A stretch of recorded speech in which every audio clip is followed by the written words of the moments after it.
Olá, seja bem-vindo ao nosso canal Hora da História, dando continuidade ao tema Reforma Protestante. Nós já vimos um pouquinho sobre a Reforma Protestante, falamos um pouquinho sobre Martinho Lutero, né, que está aqui na nossa imagem de abertura da videoaula, certo? Mas vamos voltar um pouquinho, falar sobre lá no finalzinho da Idade Média. Gente, algumas pessoas já tinham tentado promover mudanças na Igreja Católica e criticavam também o modo como a Igreja Católica agia. A exemplo do sacerdote inglês John Wycliffe, que criticava a riqueza acumulada pela Igreja e também a autoridade do Papa.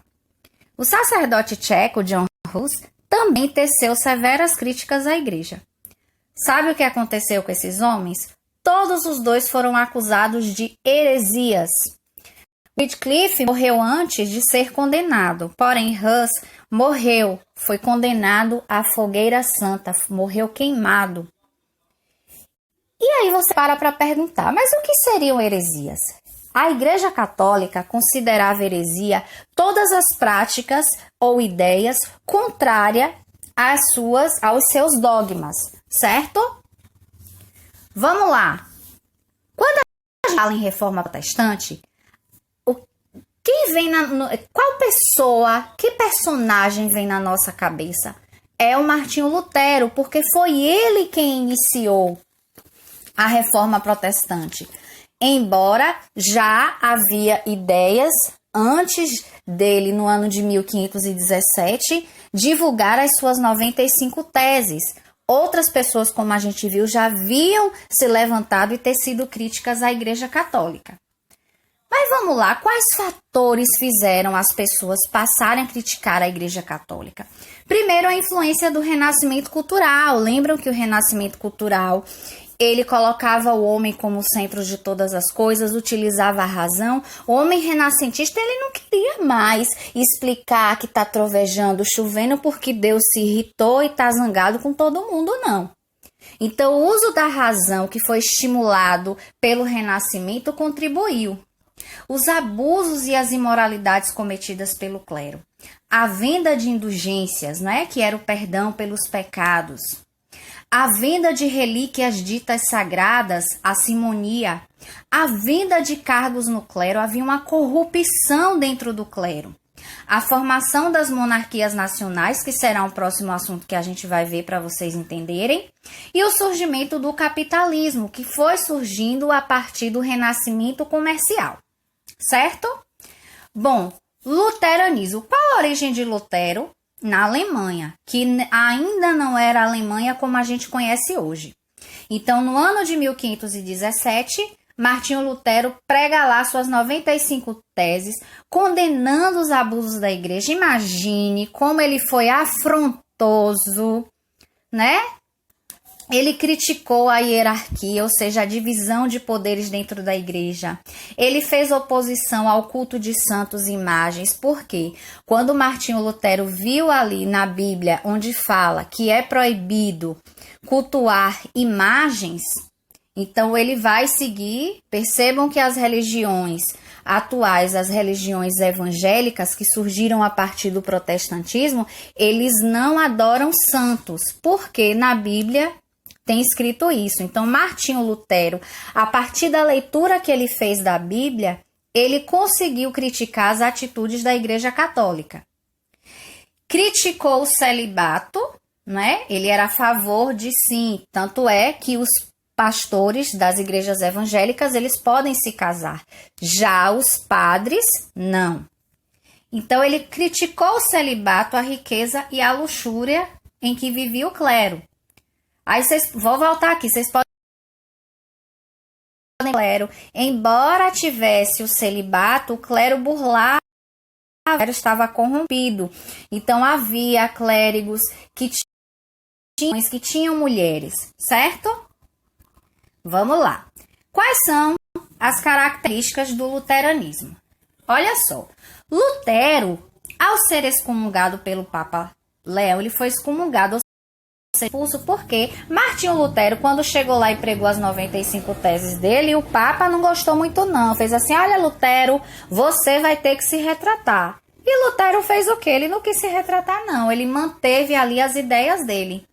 E Lutero foi condenado à execução pelo imperador Carlos V, que era católico. Só que os príncipes protegeram Lutero. Por que os príncipes protegeram Lutero?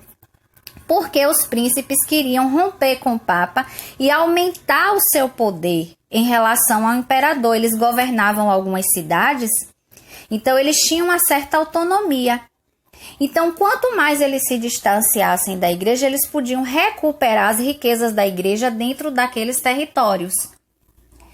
Lutero fez o quê? Ele traduziu a Bíblia para o alemão, porque o Lutero dizia o seguinte, olha, cada um tem que interpretar a Bíblia livremente. E naquela época, a igreja realizava o culto em latim, a Bíblia era em latim, então tudo que a igreja falava, as pessoas não entendiam, recebiam aquela mensagem e falavam amém. E aí Lutero traduz, ele era a favor da livre interpretação da Bíblia, cada um lê e interpreta. Lutero recebeu o apoio de príncipes. Qual era o objetivo disso tudo? Libertar seus territórios.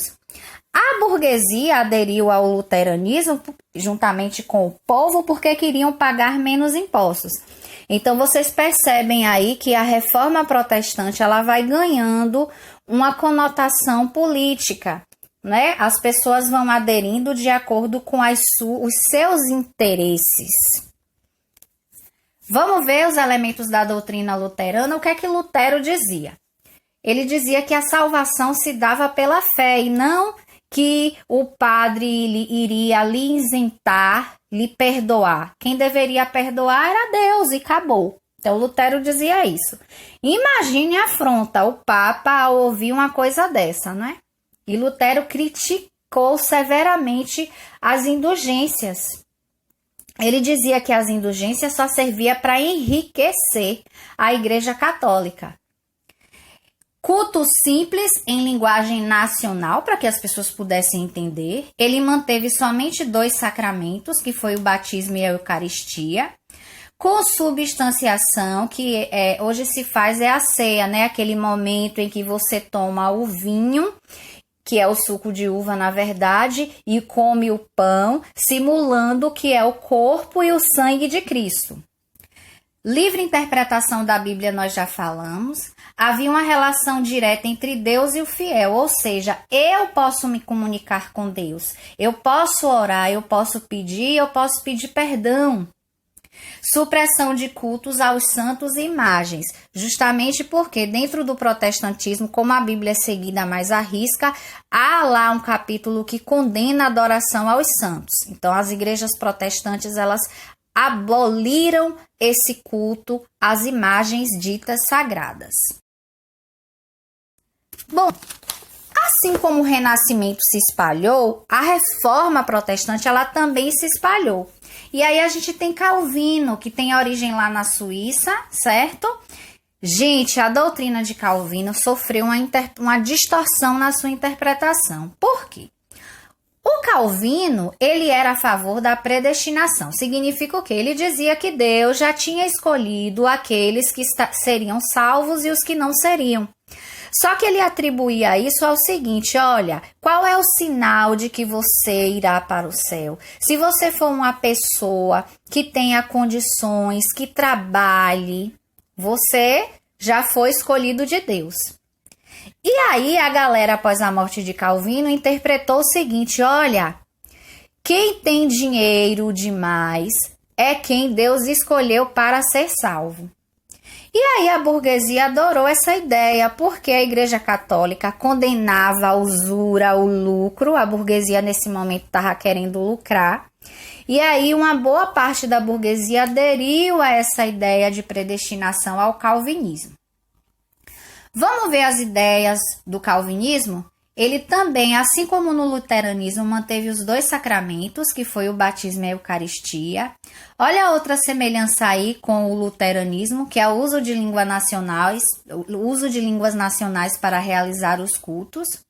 Supressão dos cultos aos santos e imagens, outra semelhança com o luteranismo. E aí vem um diferencial. O diferencial primeiro foi a predestinação, a salvação se dá pela predestinação. E o segundo ponto diferente é amor ao trabalho, espírito de economia e enriquecimento, são indícios da escolha divina para a salvação. Gente, olha como as ideias de Calvino foram mal interpretadas, não é? Vamos lá.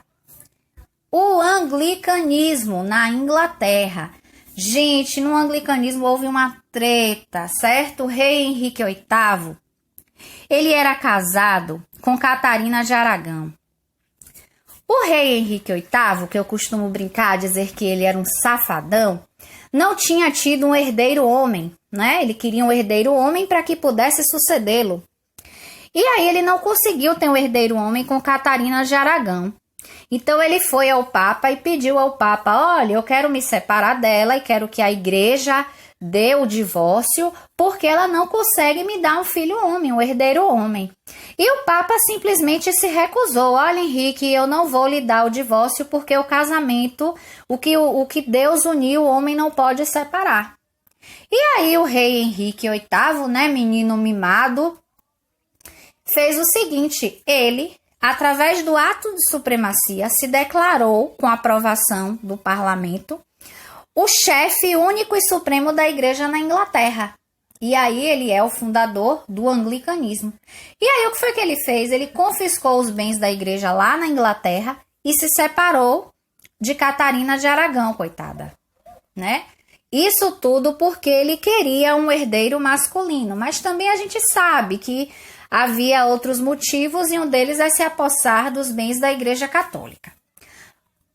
Até hoje, viu, gente, a rainha Elizabeth, que ocupa o trono da Inglaterra, ela também é a rainha, ela é a chefe supremo da igreja.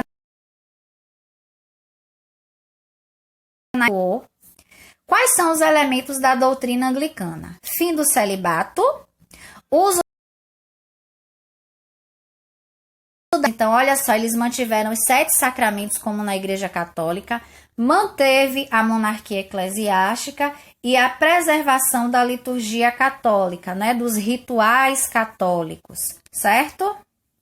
Bom, aí você pergunta, a igreja reagiu a essa reforma? Claro, a igreja não ia ver seu poder, seus bens desmoronando e ia ficar quieta. A igreja reagiu. A igreja, a partir de um concílio chamado Concílio de Trento, que ocorreu na cidade de Trento, que foi que a igreja fez? A igreja se uniu. A gente precisa reagir, nós estamos perdendo territórios, nós estamos perdendo nossas riquezas. Então, o que foi que a igreja fez? Primeira coisa, buscava eliminar a heresia. Todos os hereges seriam perseguidos, seriam julgados e condenados.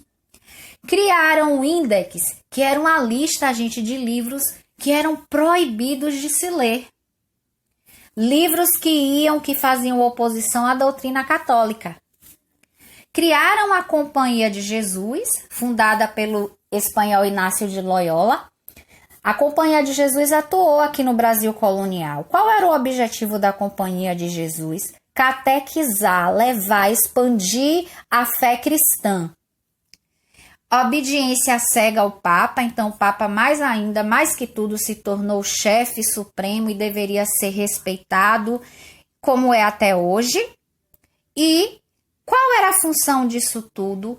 Expandir mais ainda a fé católica, para que eles parassem de perder o poder. Então a igreja, a partir daí, ela passou a perseguir aquelas pessoas que se opunham às suas ideias, aos seus dogmas. Muita gente morreu aí, viu, gente, por causa desse embate religioso. A igreja se dividiu com a reforma luterana. E aí, vamos ver o Concílio de Trento, que foi o movimento que conseguiu reorganizar o clero.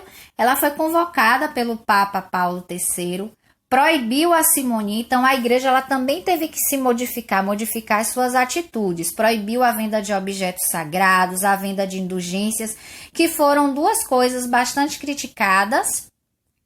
Criaram os seminários para poder instruir o clero, que antes não havia. Vocês viram que se comprava cargos dentro da igreja. Agora o clero teria que estudar, se dedicar, levar a coisa a sério.